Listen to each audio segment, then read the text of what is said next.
I literally had no money to my name. Entrepreneurship wasn't what it is today. Build a community, be interested in that community, and then launch a product around it. Email is a long-term play. You should think about email marketing as relationship building. So I gave my business 100%, but then my health, I let it deteriorate. You got like these crazy downs, you got these crazy ups. You start to love the journey more than you love the destinations you get to at those peaks. Email marketing is about providing value mixed with promotion.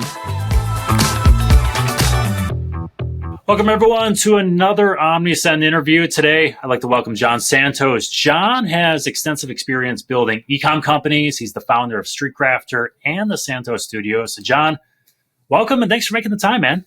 Greg, thank you so much for having me, man. It's a pleasure to be on here. I'm excited to speak with you, and wherever this may go, let's make it happen. Let's have fun with it. Awesome, man. And why don't you, I'm going to ask for a little bit of background, so more level setting. Tell us about kind of, your journey into e-commerce and stuff like that, just so people know. Where are you dialing in from today? So I'm actually based out of Las Vegas, and my background. So like, what's really interesting about starting an e-commerce business or a business in general is a lot of people come from or want to start in the space of not having any experience, and that's probably why they're watching YouTube. They're like, hey, I need to figure things out. And back when I started my first company in 2009, I don't know if, I'm pretty sure you remember, but the economy had just collapsed, right? So it was 2008, that recession was hitting. I remember driving through the streets of Las Vegas and it was just empty. And I was just like, wow, is this the end of the world? Right. And then I had this idea. I was like, you know what? Maybe it's a good time to start a company. Like I should start my own brand, and I should start selling products online and in retail stores. Because back then that was like what you wanted to do, was really, really be in retail, sell your products. And that's really where my journey began. It began by having an idea. I had a concept for like a customizable backpack. And that backpack, you could change colors, you can customize, make it bigger, kind of like a modular style of pack. And at the time, I was 19 years old with absolutely no experience. And there was also no YouTube. So it was like going to the old days of Google where all the pages didn't make any sense. And that's how I got my journey started. I was like Googling and visiting factories. So I'm going to have a question or two on this one. So I try to tell my kids, we were chatting offline about our kids and ages and stuff. My kids are obviously in the YouTube demographic. So I watch a lot of YouTube. I try to explain to them like, hey, this thing did not exist before. And they're like, what do you mean? So it's such a good educational tool, right? That it's amazing how big it is, but there's this time when you're right, it did not exist, right? And then I tell them about old internet days, right? Dial up and all that stuff is crazy. I don't think kids today would survive, but if you're watching this, you're in the right channel for sure. And That's right. but what was really interesting? So back in 2009, obviously the landscape of the economy was like in a recessionary period, and entrepreneurship wasn't what it is today. So before, if you wanted to be an entrepreneur, it was because you had no career path that was possible. You were a drug dealer, or you just didn't want to get a job and you were considered a bum, right? Like that was the stigma around entrepreneurship. And, before YouTube and everything else blew it up to make it look sexy, it wasn't a sexy thing. So going into it with that mindset, it was a lot of pushback. So it was a lot of like, are you sure you want to do this? Why don't you just get a job? And when you'd go to help, so even though there was free resources that would assist you, when you would go and ask for help, they would say, hey, we recommend you stay in school, you get a career, and then maybe when you're in your 30s or 40s, you could start your first company. And, growing up with parents that were immigrants from Mexico, I've always seen what it is to work hard, right? So I wasn't scared of the hard work. And, but I was blessed to like actually go to a business class when I was 19 with the idea of like, okay, you know what? Everybody's telling me I need to get a degree. I need to get a career. So let me at least start with the degree part and then learn about business. And then maybe when I'm 30, I can launch my first company. And that was my trajectory, right? It was like 19, go to school, get a career. And then when I'm 30, launch my first business. But I was very blessed that I had a professor at the time that, when I told him this idea, it was the very first person that actually encouraged me to pursue it. And to me, that was crazy. I was like, wow, this guy believes that I can do it, right? So sometimes when you are starting something and you wanna begin, It's just about finding a community of people that will believe in you. Even though your crazy idea might seem very far-fetched to everybody else around you, it's just about finding that person or that group of people that will encourage you. And I think that's what made YouTube so amazing, right? It becomes like you gather communities together and everybody has certain interests. And I really think that's what social media is good for. And with that is, that's what really started my journey when I was 19. It's having that support system of people that believed in you and then going out there and doing the hard work and getting it launched. So I got a question about that initial backpack. So you said, you explained the backpack, but you started the business. Did you have the idea for the backpack before you started the business? And it was one of those things where like you keep talking about it. Hey, they should have one of these things, and then you do it, or did you decide to start the business and then have to come up with a product? So, what was interesting about my upbringing is I mentioned that my parents were from Mexico. The very first time I left the country, I was 6 years old, and I traveled to my parents' hometown. And this was in early 90s, mid 90s. And I remember traveling there, and all the roads were dirt, like some pebbles, and the homes were all just dirt, barren floors with like the actual straw roofs. And I was just like, whoa, I just went back into the past. Like, is this the 1920s or the 19th? It was really trippy as a 6-year-old. We grew up poor. We had one apartment with 5 of us in a single bedroom. I was sleeping in the closet, right? And my other brothers were sleeping on the floor. So when I went to Mexico, it was the very first time that I saw how people were really living. And I remember there was somebody that came to the door, and it was these like steel doors, and I just hear a really loud bang, and I'm like, whoa, who is that? And then they start yelling, and I'm like, oh, Grandma, I think somebody wants you. And then she said, no, they're selling fruit. I was like, selling fruit? What does that mean, right? And I opened the door. He's like, hey, do you want the squash? And I was like, no, my grandma says we're good. And at that moment, I asked my mom, I said, hey, how come people are selling stuff door to door? And then she says, well, if you notice, there's no stores around here. So the farmers will farm and then go sell their stuff door to door in order for it not to go bad. So at that moment, I realized, wow, when you go buy at a store in the US, somebody is making those products. Like they're making that squash or those apples or that t-shirt that you're buying. Somebody made it. And they made it easy to buy at a retail store. So when I was 6 years old, after that experience, I'm not going to kid you, like I started sketching ideas of inventions I had. Okay. And ever since I was 6 years old, I would always put together inventions like on a regular basis. I was like, oh, what if this salt shaker did this? Or what if, I was that type of kid that just had a notebook. And then when I was in high school, I would always buy and resell things that students would need, like whether it was candy or things that were, hard to get in school. And I would buy it and sell it for a profit. And that's kind of like what always kept my entrepreneur mind open. So when I launched my first company, I was like, I want to launch a business. What can it be? And I remember going back to my sketchbook, and it was something that I had drawn up in high school. And I was like, oh, this is the product. I think this has legs.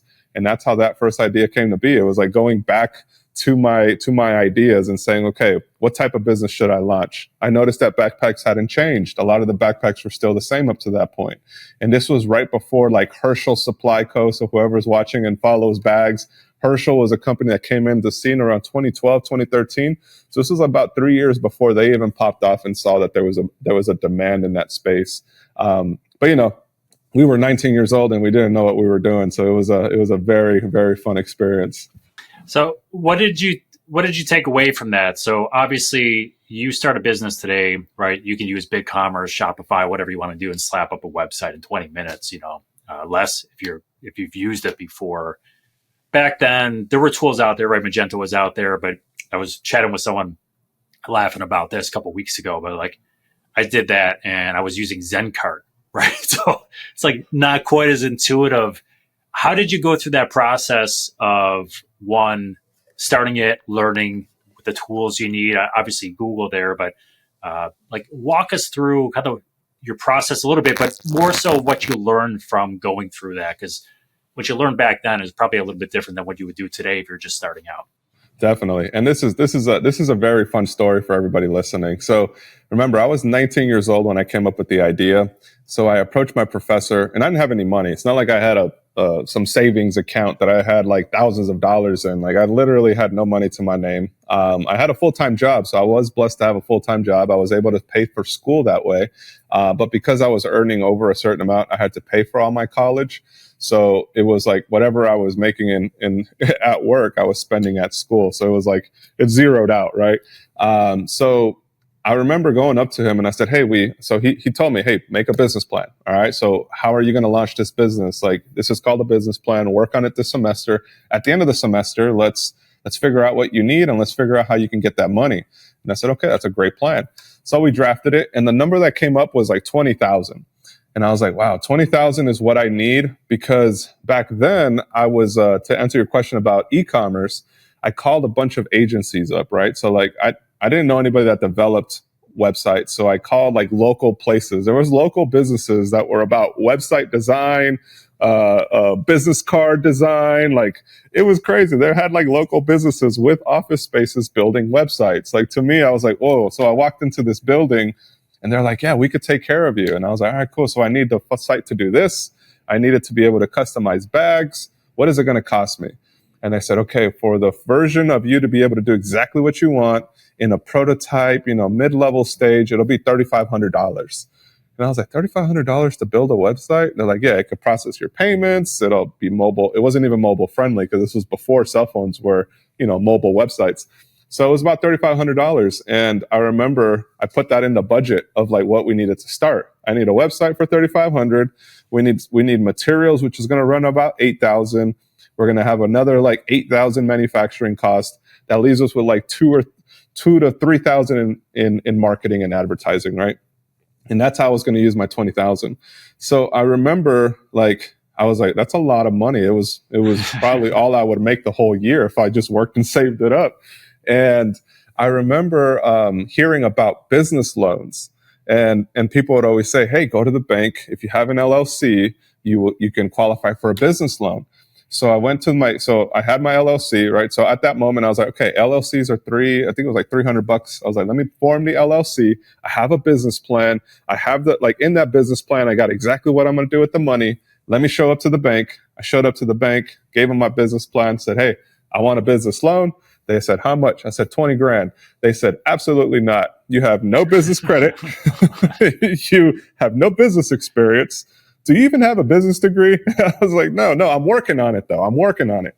And they said, yeah, you're going to have to work harder. You can't get a business loan with us. And that was my very first moment of rejection at this stage, where I was like, I was so excited to go into that bank thinking I had everything ready to get my loan to be able to launch this business. And I was bummed out. And I remember afterwards, I was just like, well, maybe I need to take it a little slower. Maybe I do need to just finish my business degree. And I remember my car overheated that summer. And I was like, well, I need to be able to get to work and school in order to make this possible. So let me go buy a car. And I'm going to the dealership and they said, hey, you got good credit. But honestly, our loans are really high. You should go to the bank and tell them you want a personal loan. I said, wait, what? Tell them. I said, go to the bank. I just came from the bank. They said they won't give me money. And they say, oh, no. They should give you money if you ask for a personal loan. I said, interesting. What's the difference between a personal loan and a bank loan, right? It's like terminology that you don't hear about when you're 19. So I go back to the bank and I say, hey, I want to get a personal loan. And they said, oh, yeah, you got good credit. Yeah, you can qualify for a personal loan. How much do you want? I said, 20,000. They said, yeah, we can make that happen. I said, I was here yesterday. I asked you for a $20,000 business loan and you're not going to give it to me, but you're going to give me this personal loan. They're like, hey, whatever you want to use it for is up to you, bro. But I can't give you a business loan. So the irony here is that's how we got into the financial problem in 2008 anyways. Yeah, exactly. It was insane. So I was just like, wow, I'm over here taking out a $20,000 personal loan. It was guaranteed with I had good credit, so it wasn't like I had bad credit, but they wouldn't give it to me for a business, but they'd give it to me to buy a car. All right. So that's how I started my first company, is I took out a personal loan. And I launched a website. It was $3,500. And then we bought supplies. We went to manufacturing. And then we learned really quickly how an idea can be really good on paper, how your prototypes can work out perfectly. But then when you go to mass production, everything falls apart. And that was my very first launch. It's like, it went in that sequence. And it's like, I always say entrepreneurship is like barrier and hurdle after hurdle. And it's really not for like the faint of heart, because even though it's easier than ever today to launch, it's also has a lot of ups and downs. And a lot of people, I don't think, are really built for the ups and downs. A lot of entrepreneurs would tell you it's death by 1,000 paper cuts, right? And you Definitely. just hope not to die at the end here. So you mentioned it's different then versus now. Let's talk about that. So when you look at e-commerce now, whether it's launching, just general run-of-the-mill execution, how would you define what those key differences are between then and now? So it's a lot easier now, right? It's so much simpler, but it's also a lot harder in a different way. So back then, it was harder in the sense of like you needed more capital and resources and connections in order for you to start. But by starting, you had a leg up on a lot of people because you overcame those big barriers. So now you had a product in the market. And if that was a good product market fit, you didn't have as much competition. Right. But now there's almost no barrier because you can have a product idea, whether it be a clothing brand or a new invention-ish type of, or a new market you see that you want to brand and start selling into. There's less barriers for everybody else to come in and start copying exactly what you're doing. So it's one of these like catch-22s where you can have an incredible idea, but then it's easier for everybody else to kind of follow in your path. Right? They can kind of see your blueprint, and they could also replicate it and make it work for themselves. So what used to be difficult in the past in terms of barrier to entry is now not an issue anymore. So now you really have to compete in branding and marketing. Like, how good can your products resonate with an audience that become diehard fans? And that's the key differentiator that you have amongst everybody else that's going to come behind you. So what type of marketing do you find to be modern day for your business? And I want to talk about your pivot with business as well. So we'll circle back to that. But how do you find the marketing tactics? Which ones are working best for you now? Where do you see those trends going for something that maybe slowed off and died off? What's up and coming? Talk us through your personal take on marketing channels right now. Definitely. So, what used to be like, I would say making content and putting your brand out there used to be something that very few people did, right? So that's really where a lot of these like legacy brands today, whether it was Gymshark or whether it's Alo Yoga and all these big brands today, they blew up because of influencer marketing and because of social media marketing. And they weren't afraid to invest into it. They were pioneers in that space. But today it's like that blueprint has been laid out, right? So like everybody has followed like, oh, this is what I do. I post this and I get this amount of views and I can get this amount of traffic to my website and these conversions, right? So like the formulas are all there now. And if you're not aware of those formulas, there's other channels out there that can assist you, but I also just launched something that kind of help people with those formulas and putting those together as well. But then when it comes to like the new age marketing, right? What I feel is that people are really going to start gravitating to the most is not just an authentic connection, but also a repeated message, right? So like, for instance, AI is already making it so easy for the everyday person to create amazing looking ads. Whereas before you had a barrier of like, okay, if I want to make a good ad that I can get in front of people in order for them to watch it, click it, and go to my site, it's going to cost you time and it's going to cost you money. You need to have a graphic designer. You need to have the creative copy. You need to have, like what direction and the visuals, what color schemes, like what's going to make it pop on social media. And now with like even Grok just releasing their new update, I don't know if you've seen it, even just like 2 days ago, absolutely are making ads that would cost you like at least a couple hundred, if not thousands of dollars for like one image. It's making it in a mere matter of minutes.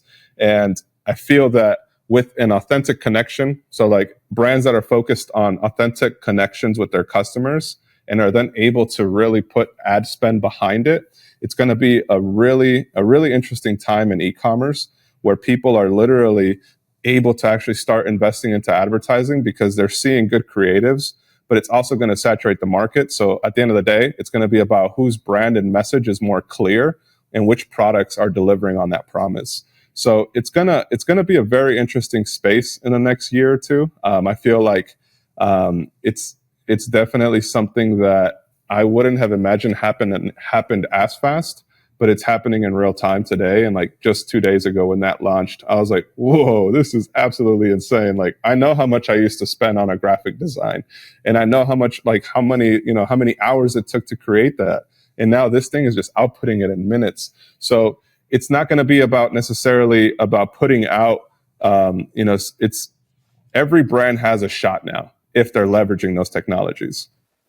Do you have a favorite platform you like using from social side? So for social, I feel like it's whatever really resonates with brands the most. But obviously, like Instagram and TikTok are very fast and snappy, so it's a way easier. It's easier to break into Instagram and TikTok than it would be to break into YouTube. YouTube is obviously my favorite platform. It's where I've built our community. It's where I've built what we've created. And that was something that I started back in 2015, early 2015. So it's been almost 10 years on that platform, and I've seen it evolve, and I've seen creators come and go. But the most recent one in the last 5 years where I see creators kind of go and have sustained, or at least like been consistent, is Instagram and TikTok. When it comes to YouTube, it has its crazy like algorithm. It's not even about the algorithm as much. It's just YouTube is trying to compete with the TikToks and Instagram. So they're always changing things in real time. And it's pretty discouraging to a lot of people that are getting started there, that they're like, man, I'm not getting any traction. Why is that? YouTube is a lot more formulaic and like very nitty gritty details. Whereas like TikTok and Instagram are a little bit more trendy, and they're a little bit more like, hey, if you post at the right time with the right sound, with the right format, we'll serve it to people, right? And that's kind of been proven time and time again that Instagram and TikTok just kind of evolve with the times, where YouTube is trying to maintain a platform dominance, but also incorporate trendy things. But it may promote trendy things today that it won't promote. It will stop promoting trendy things, a year from now. So your strategy always has to change with YouTube. Whereas Instagram and TikTok, I feel like, are a little bit more easy to see what's working, and you can apply it in real time. Do you think if you had to put money down, you're in Vegas, so if you had to put money down on one of those three platforms, looking for, say, a year from now, to kind of be the leader of those three, which one would you put your money on? That is a very good question, man. That's a really good question. Being from Vegas, you know that the house always wins. The city is built on losers, not on winners. And so the biggest gamble would be on TikTok, right? Like that would be like the biggest gamble with potentially the biggest payoff, right? Yeah. I say that because if it's acquired, and if the right people acquire it and it has regulatory approval and everything is good to go, I could see that platform exploding pretty quickly, like even more than it probably. I'm pretty sure right now, if you're looking at user traffic, like TikTok the other day actually gave me a coupon. It said, invite somebody to TikTok and get $30 if they shop. And I was like, they're doing a referral marketing for TikTok? I've never seen a platform do that before. So they want to pay to acquire users now. So it tells you that they're kind of on a very steady or very slow growth trajectory. But if it gets approved and it gets purchased, especially with the talks of like Mr. Beast being a part of one of the acquisition teams, I think that has the potential for the biggest upside. In terms of longevity and which platform is going to continue to grow regardless, is going to be YouTube. They've invested so much in the TV side. So like when you're making content for YouTube, you're thinking about making content for TV. Like, what do TV audiences want to watch? What type of series can you create that keeps them coming back? So it's more of a staple long-term growth plan with YouTube. Whereas Instagram is kind of like the one that's copying some trends, trying to apply others. It's obviously backed by Meta. Until the metaverse launches, I don't see too much. I think TikTok will continue to copy until it can innovate. Okay, that's good answer. I want to shift over to email here in just a second, but you mentioned content creation a second ago and AI tools. Do you have a favorite AI tool that you like to use for content creation? So I have a couple. I would say some of the. So when it comes to content creation, there's a couple of different tools that I use within YouTube, right? So like for YouTube, there's like Spotter Studio, which is a pretty good AI tool. It gives you more concepts. Like it could kind of help you expand on ideas you may have. Other tools that I like are like ViewStats. ViewStats gives you, thumbnail examples. So if you have an idea for a video, let's say we're making a video between me and Greg here, and we're talking about the beginning life of entrepreneurship, an entrepreneur from Mexico to the US, right? Let's just put that as a random title. Spotter Studio will help you kind of create those titles and potential thumbnail concepts. And then you go into ViewStats, and then you could actually search for those thumbnails that might have already been created. So now you got your title, you got your thumbnail. And then when it comes to writing and to kind of ideating what you should create, ChatGPT is one of the best in terms of, for me, it's either ChatGPT or Claude. I use both of them, but I really like the GPT I created. It's myself. I created my own GPT, and I plugged in all of my content, plugged in all of our best performing emails. So it has a lot of data on our channel, and it also learns from the new updates. So I want to say that's a pretty good workflow for me to create YouTube videos. When it comes to ideating short form content, I think ChatGPT is still a really, really powerful platform. What I like to do oftentimes is obviously like compile the best examples of short form content that are performing at any given time. From that, you can then extract. You can actually download that content, pull up the transcripts. If there's like more of a speaking tone, you can pull down transcripts, throw that into ChatGPT, and it can start helping you formulate it for your market. So there's a lot of different ways to make content today. But the tools, the ways that I typically use them is already having an idea that I want to create that I feel is like, this would be a really good idea. From that, I'm already thinking about how it's going to flow and what I'm going to say and like what the key delivery points are going to be. And then once I've gotten that outline and that draft pretty good, then I'll throw it into ChatGPT and I'll say, hey, how could we make this content more engaging for the intro? Or what about like, how should it end? What do you think about these reveal moments? And then ChatGPT is like a co-writer for you. So whenever you're making content, if you need help and assistance, ChatGPT is great. If you're asking it to create content from scratch, from like, hey, I just want to make content about this, it's a good place to start, but it's not always going to feel as authentic as it would if you created the general direction and idea, and then you used it as a writing partner versus the person creating all your content. Have you ever plugged your concept of the backpack in the ChatGPT and asked what it thought about it? I haven't, and I'm going to do that. That's actually really cool. I'm going to do that. I haven't. So that backpack company, right? I started it when I was 19, and we ran it for a good 9 years. So from 2010, our official launch was 2010, and we ran it until 2018, 2020. So it pivoted oftentimes. And that's another thing about entrepreneurship. When you start, where you start isn't always going to be how you end, right? So for us, that business I was like, hey, let's start with customizable backpacks. Let's make it easy for you to grow it, make it really cool. And at the time it was raves, it was LMFAO, it was EDC, it was EDM, right? It was all these like big things that are big today, but they were at their infancy. So we saw a lot of potential to grow with it. And we did like a lot of bright colored bags. It was like a Skittles bag. Like we called it the Skittles collection. It was just colorful. And it was for people that wanted to go out and rave because that's what they would want to customize. They want to personalize those bags that they take to those events. And then as we launched and we sold, we encountered our challenges. So we had to pivot. Then we moved into more of a streetwear line. We saw the potential for more college students, higher price points, right? Because ravers are only able to spend $30-$40. But if we're manufacturing in the US and we want to do more elevated things, we need to be able to hit price points of $70 to $80, maybe $90. And at the time, that was kind of unheard of for a backpack.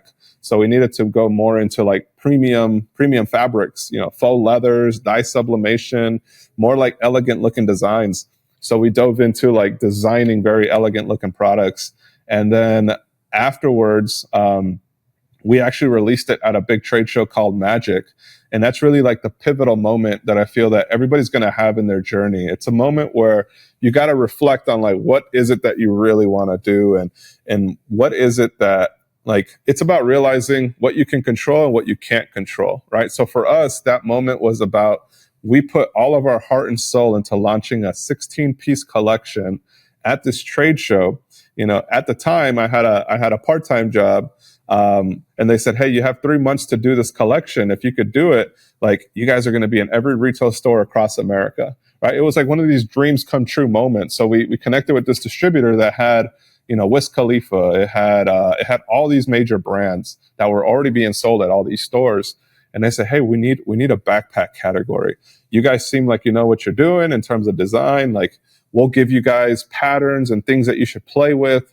And we want you guys to create a collection of bags. And it's co-branded with Wiz Khalifa and Monster headphones. And at the time I was like, Wiz Khalifa collaboration with our products? This is insane, right? We're 24 years old. I'm like, finally, 5-6 years into the journey, I'm finally going to make it. And we put all of our time, energy, efforts. I quit my job when I was 24 was the last time I ever had a job. So that's almost 11 years now. And I quit my job that summer, and I went all into making sure that we can deliver on that. And we slept on the factory floors. We slept in our cars. We delivered those products to that show, right? And it was an incredible moment, meeting celebrities and all these dealers and buyers from retail stores, and everybody loving what we had. It was very futuristic in terms of what we created. It was ahead of its time. So whenever you're ahead of your time, you're also going to have a very niche buyer, right? So like, that's also something to consider when you're making a product, is like, if you're ahead of your time in terms of what you're designing, it may not resonate with the market right now, but it probably will in 2 or 3 years. So we were just like 2 to 3 years ahead of the game. But regardless, it was really well received. And after that show, the idea was we were going to go to manufacturing, right? So the way that deal broke down is we were going to be the manufacturer of those products, and then we were going to be paid licensing fees in order to, those products to be distributed. So we were going to collect royalties, and they were going to pay for production.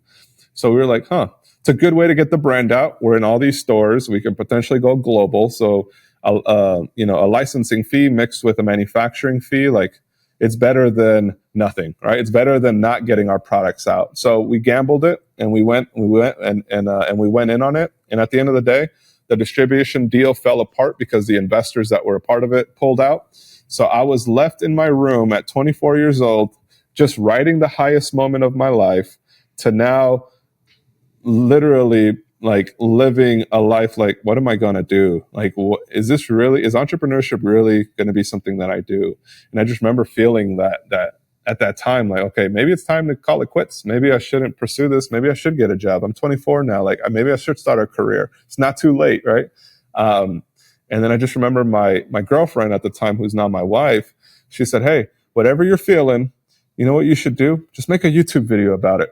And I was like, what do you mean? She said, make a YouTube video and just title it, just think about like everything you wish you would have known today that you could do different than when you started. And that was my very first video. It was called Starting a Clothing Brand with $50. And I launched that video, and it ended up getting hundreds of thousands of views. And I never wanted to be a YouTuber, never wanted to start doing anything with content, but I just kind of fell into that. And I would share a video a year, and then as I was sharing those pieces of content, I was also sharing the people I was working with. So suppliers that I knew, and we continued to develop different products in the brand. So we actually developed like a basketball bag.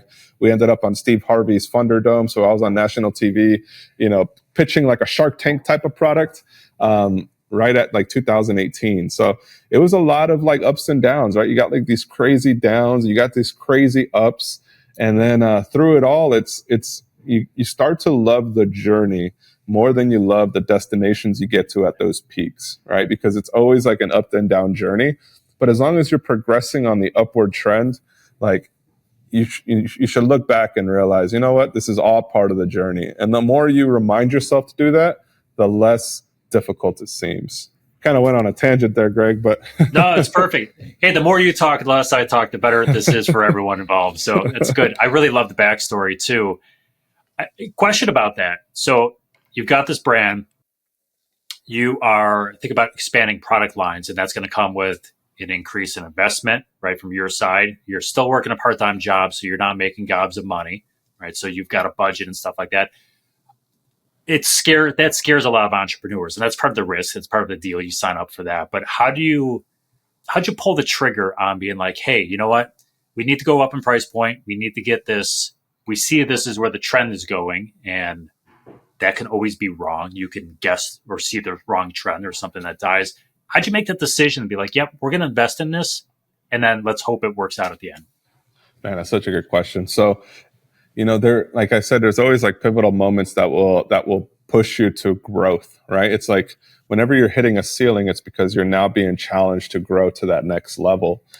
So for us, it was like we were hitting a ceiling in terms of reception to the original products, right? We're like, maybe we can go down in size. If we go down in size, we could charge the price point that the market wants, but then we're not necessarily doing anything that we'd actually be excited about. Right. So like a lot of the times it's also what you're going to be passionate about. So for us, it was like, I'm not passionate about just selling a smaller backpack for the sake of hitting a smaller price point to reach this market.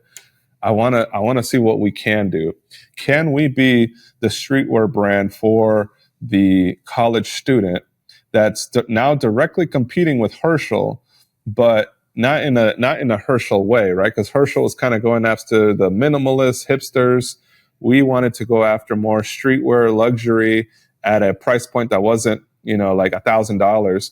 So it was a very, very unique challenge for us. And that's kind of like why we decided to go in that direction, was because I realized that if we can hit that market at a certain price, we can gather a huge market share of those people that wanted those types of products.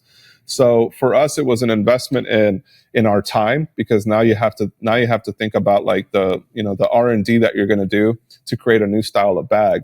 Luckily, like my brother, who's an incredible, I love my brother.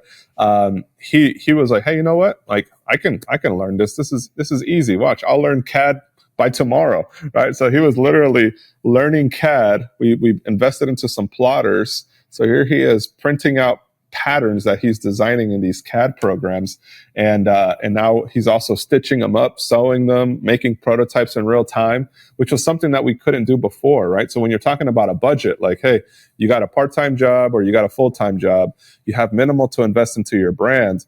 Like, what are the things that you can control? And it always goes back to that. It's like, what can you control? You might not be able to have enough money to put into the concept, but do you have some time that you can learn, or can you network with somebody that would be willing to assist you to make those designs come to life?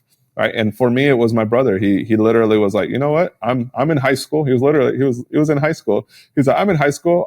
I'll learn how to sew from the neighbor. She has a sewing machine, and I'll learn this CAD design thing, and we'll make it happen.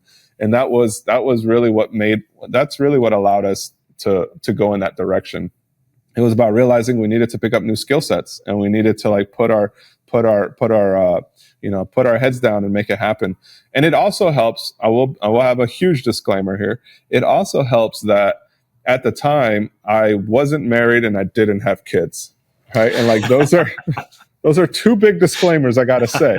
So if you're not married and you don't have kids, or even if you just don't have kids and if you are married, like, it's your time to act, because as soon as you have kids, it becomes a little bit harder, and it just, not impossible, but you have to sacrifice a lot more too.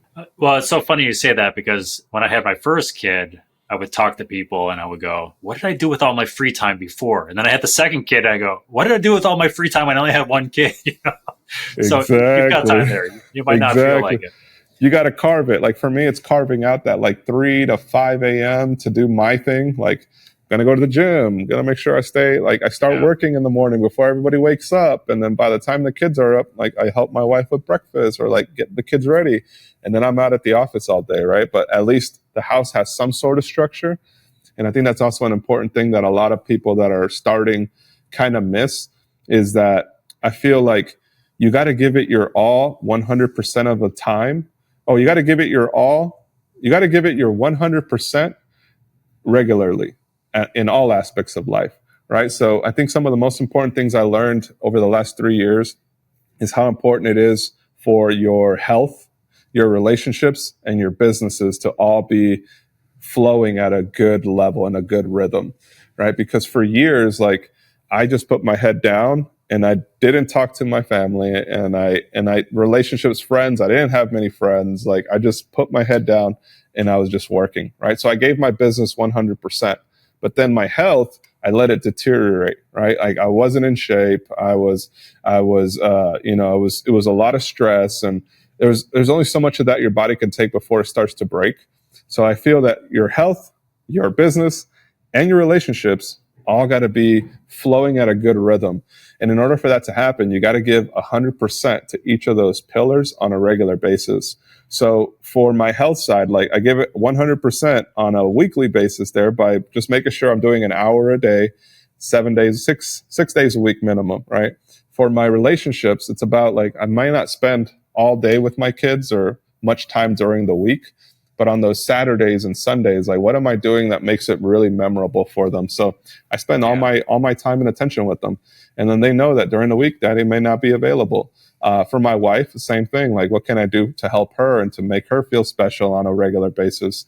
And then for the business, when I'm here, I got to dedicate that time and energy to it. That's well said. I'm going to hit you up for your exercise routine a little bit later too, because I try to exercise every day of the week. So my goal is 365 days a year. I got close 2 years ago. Nice. That's incredible. That's amazing. That's amazing. So I want to get into email marketing a little bit, John. I think it's important before we get to that to kind of talk about StreetCrafter. And when we talk about email, kind of give the audience an idea about products you're selling, who the target audience is, so we can talk about how you're finding success with them. And it just makes a little more sense to do rather than just a blanket statement about email. So can you talk a little bit about StreetCrafter? Definitely. So, the streetcrafter.com is one of the websites that I co-founded with my business partners. And we launched that right around COVID. So like right after COVID, it was 2023. During COVID, I saw a lot of shifts happening in the industry. So my channel on YouTube, we teach a lot about entrepreneurship, but more specifically in the clothing industry. So apparel, manufacturing, design. And around COVID, I was traveling to some trade shows. And I saw these machines that were printing on films, and these films you could print on any garment.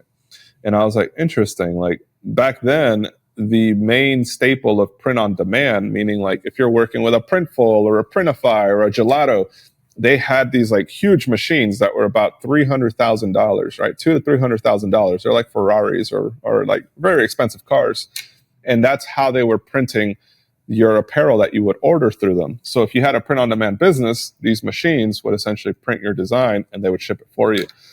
Now, when I saw these other machines come in the market that were running 20 to 40 grand and they were printing these films, it automatically reminded me of those transfers that you'd get at Walmart. So at Walmart, I don't know if you guys probably know what these are, but they're those paper transfers that you print on your inkjet printer and then you iron. So like that's why there's an iron right there in the back of me here, because what I saw from these sheets is that it gave you the power to be able to print from home using just an iron, but now you also had the quality that these big production shops had. So to me, it was eye-opening to see like, whoa, this is crazy. Like this is insane to see that everybody has the power to now print from home. Or in my example, when we wanted to manufacture something, we'd have to go find a manufacturer. So when I first started my first company, I had to find suppliers that would print things to make things in bulk and then finally get it. Print on demand comes in the market and you can outsource that to somebody else, but it doesn't give you that custom tailored fit. So when I saw this, I was like, this is really interesting. This is really exciting because we can give the everyday person the ability to pretty much take their idea that they have and make it a reality in real time. And they don't need to buy equipment. They don't need to buy the $20,000 or $30,000 printer. They don't need to buy a heat press, right? They don't even have to buy a couple $100 heat press. They could start with just an iron. And I was like, yo, this is crazy. What are we going to call it? And we called it StreetCrafter. And StreetCrafters essentially allows people to be able to upload designs. You get these sheets. These sheets come in a different size rolls. Whatever you could fit in those rolls is what you get. You cut it out with some scissors and you could press it with an iron. And that allows you to create your own jerseys, your own t-shirt graphics. I mean, I got some like little jackets. Can you grab that jacket real quick, Preston? That jacket right there. And so you can literally make almost anything you can imagine. And the idea for it was, okay, people out in the market that are on my channel are either doing cut and sew, they're either doing print on demand. Why don't we kind of merge that ability? And this is an example of a jacket we just did for a video and for my kids line. And everything was pressed with an iron. Like it was very easy to do. It comes out professional and it withstands washes time over time. So that's what StreetCrafter is. It allows people to print from home. And we started it because I saw a demand on my YouTube channel where people wanted to do this more. And now we offer it as a service to them. Oh, that's really cool. So you use email. I know because I got your welcome series. So, so use email for this, right? Email's been around for a long time. I've been in email marketing for 19 years, which is maybe 20 now. So, which is wow, nuts. you're an OG for in the YouTube. I know, right? You would think I'd be better at it. So it's been around a long time, pre-existing YouTube. It's not as flashy as social media, so can't do the cool things like you do on Instagram and TikTok and stuff like that, but it continues to perform well. How do you guys use email just internally at StreetCraft or any other business you're currently running? How do you guys view email and how are you using it most effectively?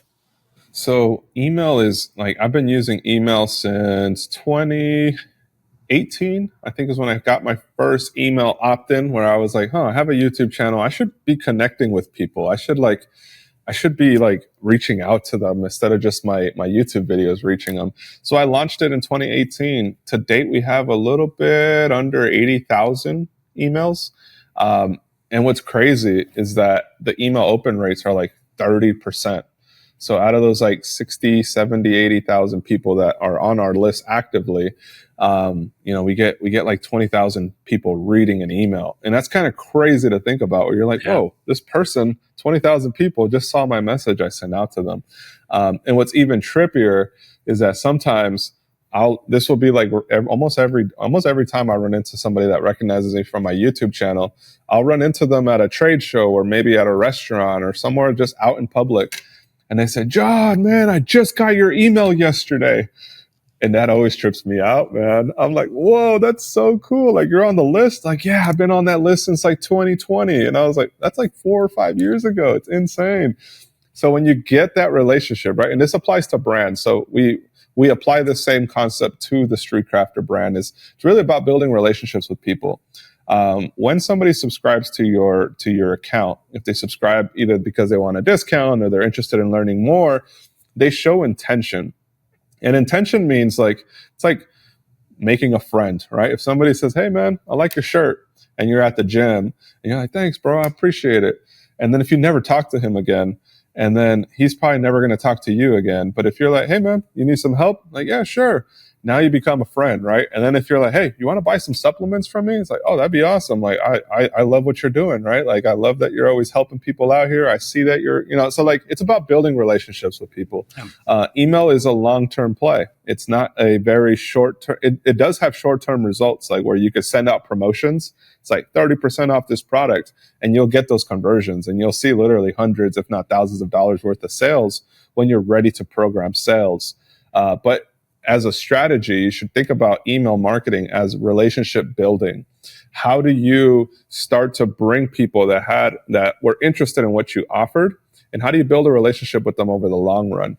How do you support them in their journey? So for StreetCrafter specifically, we started a series on our email campaigns, but we're talking about different topics every month.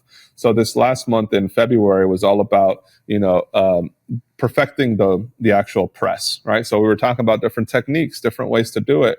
And within that, we have little offers like, hey, for Valentine's Day, say 15% off all your transfers, right? So it's promoting education on the StreetCrafter for people to be able to learn how to do it better. And then we give those discounts in order to acquire that sale. So that's the way I think about email marketing, is about providing value mixed with promotion. And there's a good balance between promotion and value.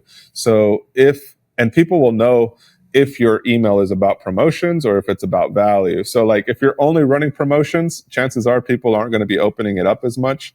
But if you're offering value, they're going to be more open to be like, oh, I like what StreetCrafter had to say last week. Let me see what they're saying today. And they'll open it up and they'll start reading it, and they might take you up on that offer. And then based on them opening up an email, what's really cool is that, especially what Omnisend does, is when you open up an email, you can send to people that opened up that specific email. So if they saw that email about that Valentine's Day promotion but didn't take action on it, you could follow up and say, hey, it's not too late to claim your 10% off. Shop now. And now it's a direct promotional email. because they had the intention, or they at least are aware of that promotion, you want to convert them. So email has multiple ways of working: relationship building as well as promotions. And the ways that you target the customers through Omnisend is so slick and so easy to use. So we love it. Yeah, I appreciate you saying that, because I'm a big proponent of post-purchase messaging. And when I say post-purchase, I always tell people your goal is to make their purchase experience better, not to sell them other stuff. And I said, you can still sell them stuff. They'll just do it naturally, right? So what do you need to do to, in your case, it sounds like you guys do this, but get the perfect transfer, right? Stuff like that. Are you putting enough weight on it, on the iron? Do you have a press where you got even distribution, right? Is it hot enough? Stuff like that, right? How do you use the product a little bit better? And I think the value-driven content like that ultimately sells because it builds trust in the brand. So I really appreciate you saying that, because I agree with you 100% on that one. Oh, yeah. And then do you guys use... Yeah, go ahead. No, and then the same thing for the community. So even if you're thinking about, so like a lot of times people that are either launching or about to launch, they're looking at like, okay, how do I launch and market? They see launch and marketing go hand in hand, but you should be marketing before you launch. And email marketing is a great way to market your idea, your concept, your vision before you even launch a product. So it's about attracting people to opt in before you launch, whether it's, hey, subscribe to hear all my latest updates. Like, I'm going to update you guys on everything that's happening so you know exactly when we're going to launch this new business, right? So it's about getting people emotionally attached. And if somebody enters their email, that means they're willing to open it, right? Like, they're at least going to open up that first one. And if that first one is good enough for them, they're going to keep opening up more. So it's all about it's all about making them open up more emails, because especially now with the new Google update, it's all about like what open rates you get too. So if you're sending emails and you're getting a very low open rate, Google's going to start putting you in promotions before they throw you into spam. Yeah. And do you guys, I'm assuming for like Black Friday, those key shopping periods, I'm assuming you do send more promotional driven content during those key times. Yep. You're shaking your head, so that's a yes. Exactly. Yeah. Everybody. Do they perform really well for you? They do. So like what I see is a weekly or maybe like 2 times a week promotion does really well around the holidays. So for us, we have to do promotions like a month before those holidays, because the people that are buying our transfers are selling products. So they usually need to get their all of their stuff at least 30 days in advance to be able to market, promote, sell, and then they buy more transfers from us as orders come in. So unlike like if you're selling a finished good that's already a t-shirt that's completed, then your promotional month is leading up to Black Friday. So the earlier you can get promotions out, the more aware people are when that promotion hits.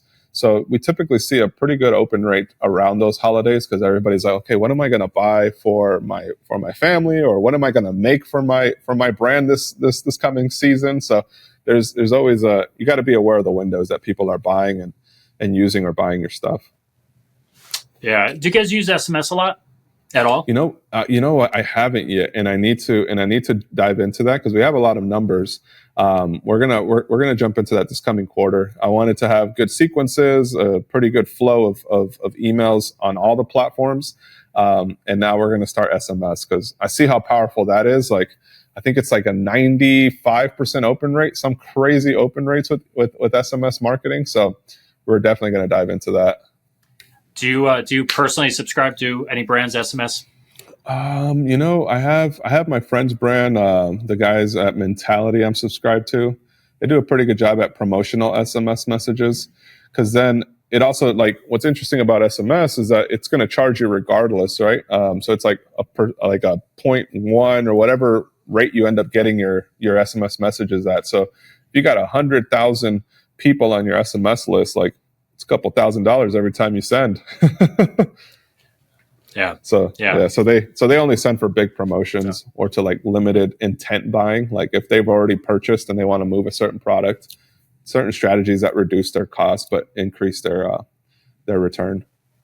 Well, I think that's where your automations come in, right? Because automations are really intent-based stuff, right? So I sign up for a program, I abandon a web page, I abandon a shopping cart, right? There's some sort of built-in intent there, and I think that you could reduce the cost by just sending SMS on those automated type things that have the high intention to buy and high conversion rate. So it makes sense, total sense. John, I'm cannibalizing a ton of your time today, so I really appreciate it. And this I'm was a trying lot to of get you fun. out of here somewhere quickly. Yeah, I've had a blast. So again, I talk very little, so it's perfect here. John, if you had to start from scratch today, obviously different world, different tools available to you, but you're starting a new business from scratch today, going in. What would you do differently this time? And maybe that's a tough one to answer because it is so different. The other way to maybe answer that is to say, what are the two things you absolutely must do to be successful? That's a great one. I think that's a better way of framing it, because I was going to answer it similarly, but now I like that second one. I would say the two things you got to focus on, for one, is community and having a passion for or an interest in what you're going to sell. The reason I say this is because earlier in the interview, I talked about how easy it is for somebody to like see what you're doing and just copy and maybe offer it at a lower price. I mean, we saw it with Sheen, we saw it with Temu and all these other companies that are literally copying artists. Like whatever is trending, they're creating their own spin on it, and they're getting away with some type of legalities there. So it's pretty discouraging when, even if you have success, somebody can come in and start copying you and taking your ideas. So for that reason, I say community and the passion for what you're doing, because with a community, right, building a community first before you launch a product is the way that I would start anything. So building a community around something that you're interested or passionate about, whether that be, let's say, working out, or maybe it's even a niche workout, like what is that new Hyro? Those Hyro type of CrossFit trainings. I saw that's pretty interesting to me. Like I I'm haven't seen seeing that that. one. Oh, it's popping off here in the U.S. and I first heard of it through somebody in Germany. But it's huge. Tens of thousands of people come to like a convention center and they're running, and it's kind of like a CrossFit run circuit training type of event. So it actually looks pretty cool. I'm going to do one later this year.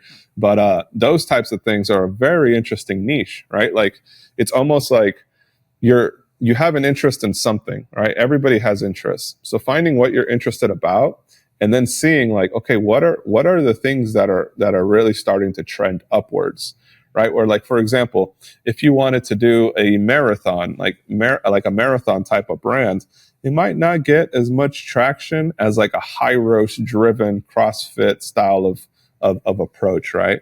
Or a community, I mean. So like if you're thinking about communities, fitness is the overall thing that kind of connects everybody. But then from that, you're going to have subsets of it.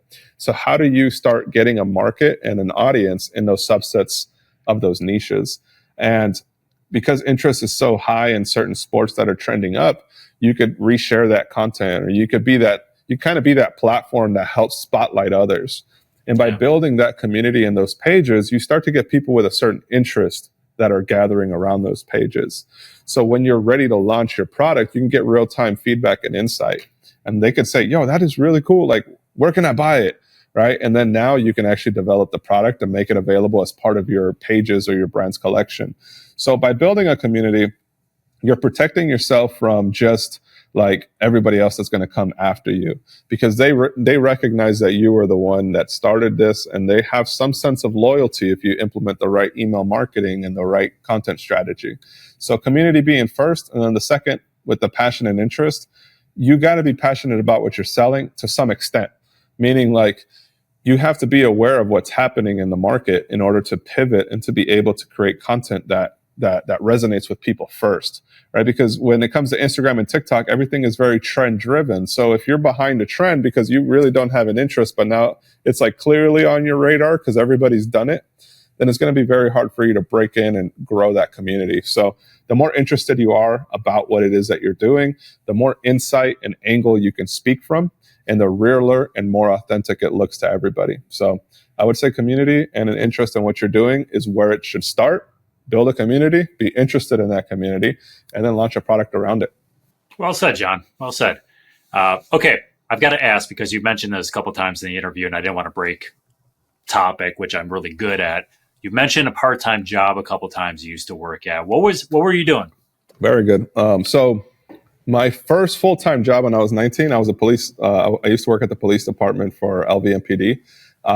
It was a report writing. I was 19. I couldn't carry a gun, but I did a lot of cool stuff with a lot of really cool police officers. That's And then a cool job. I loved it. It was one of the most adrenaline filled jobs I ever had. Got shot at more than twice. And, it was like, I realized recently that I had a lot of PTSD in my early years working there. I didn't know it wasn't normal to wake up thinking somebody was stabbing you, right? Like I'd just wake up and be like, oh, that was a crazy dream. And then now it's like, oh, it's PTSD. But you get over the curve and you start to enjoy those dreams and you start to fight back. It's kind of cool. It's like an action movie. And then that was my very first job. So when I started my business, I couldn't work the job, go to school, and do business. I tried to manage that for 2 semesters and it just wasn't working out. I could get really hurt at the job if I wasn't fully focused. So I left that and I actually started working for the SBA, which is the Small Business Administration. At the time, they were hiring for like, hey, we need to adapt all these retail businesses, mom and pop stores to this new digital age. Like we don't just have, brick and mortar as much. Now there's Facebook pages, there's Google Maps and like all of this stuff. So we were helping a lot of businesses get online. And then I worked at another center helping women do the same. So it was like a women entrepreneurship center. I worked there as my last job when I was 24. So I had a part-time job and then another part-time job and did some consulting after I was 25. But yeah, worked with a lot of different businesses, from nightclub owners opening up nightclubs to like dance studios to clothing brands to like tech companies. Like we did a lot in that space. So I felt like I had a lot of insight and different perspectives to bring to the table. Oh, that's really cool. Thanks for sharing that. For sure. All right, workout routine. What's your typical excuse me? What's your typical workout routine like? Man, so like it all depends. Like I personally love. So once you start working out, it feels like you start to get into like like this regular monotony of things. Like it doesn't feel as exciting, or you don't feel the growth. So I like to work out for a purpose. So for instance, like this high roast thing, I'm looking at like what types of trainings are going to be involved, like what types of circuits. And then I'm going to start building a workout routine around like performing my best at that type of race. Last year I did a triathlon. So I was very focused throughout the year on swimming, on biking and running. And then I did minimal weight training. It was more like maintain, not get injured. This year, I started the year off with an injured back. So it's been more of like, okay, let me start working out more of my lower backs and figuring out how to get a little bit more muscle so those injuries don't happen back there.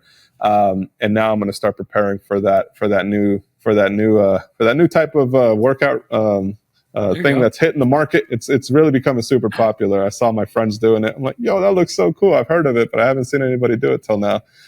So I typically like to work out towards something, because it feels like you're training and you're seeing your growth in that versus like, but in terms of schedule, it's usually, wake up anywhere between 3:30 to 4. I end up either doing like a good hour, just catching up, like some work on the computer, kind of opens up my mind. It kind of like starts my brain. And then afterwards I go work out, cold plunge, stretch, cold plunge, then have my breakfast with kids. And then I come to the office. Nice. Cold plunge guy, huh? Yes. It's incredible, man. I love it. Have you done it yet? I haven't. It's supposed to be phenomenal for you. It's incredible. I have not done it yet. I've never done cocaine. I've never done drugs.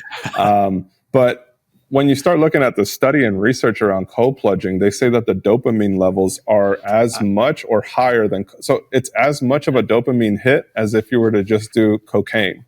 But it's like the whole day. So like instead of cocaine giving you like this crazy dopamine spike and then crashing, this cold plunge hits up and then it continues for like a good 4 hours after you do it. So it's like, it feels incredible. Like it sucks. It really is hard. And the whole purpose of a cold plunge is to challenge you the whole way.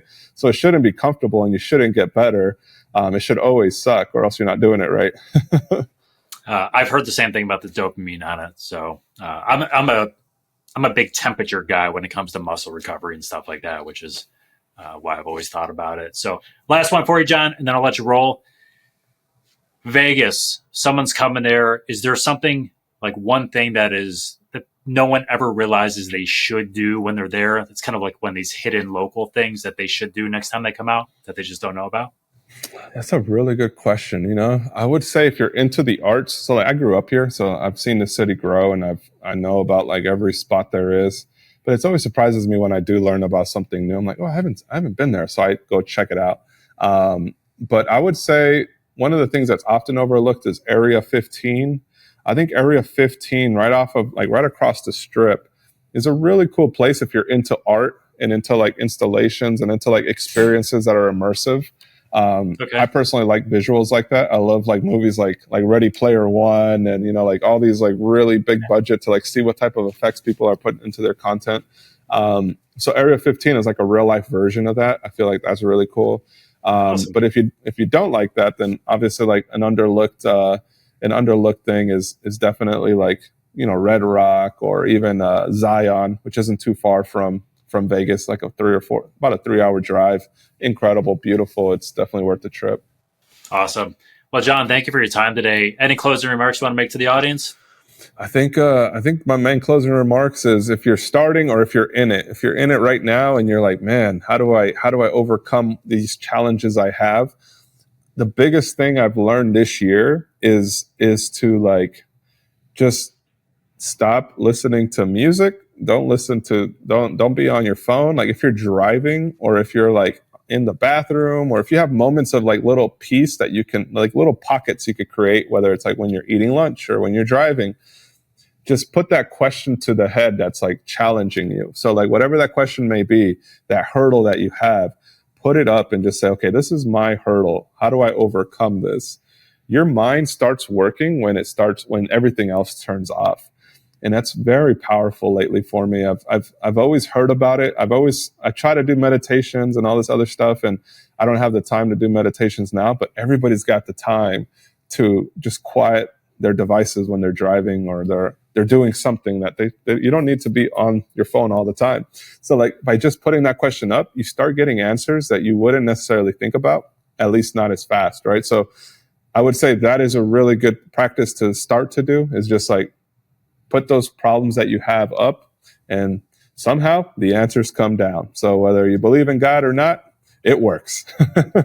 There you go. That's awesome, John. So there's a saying that the age of quiet reflection is gone because of devices, right?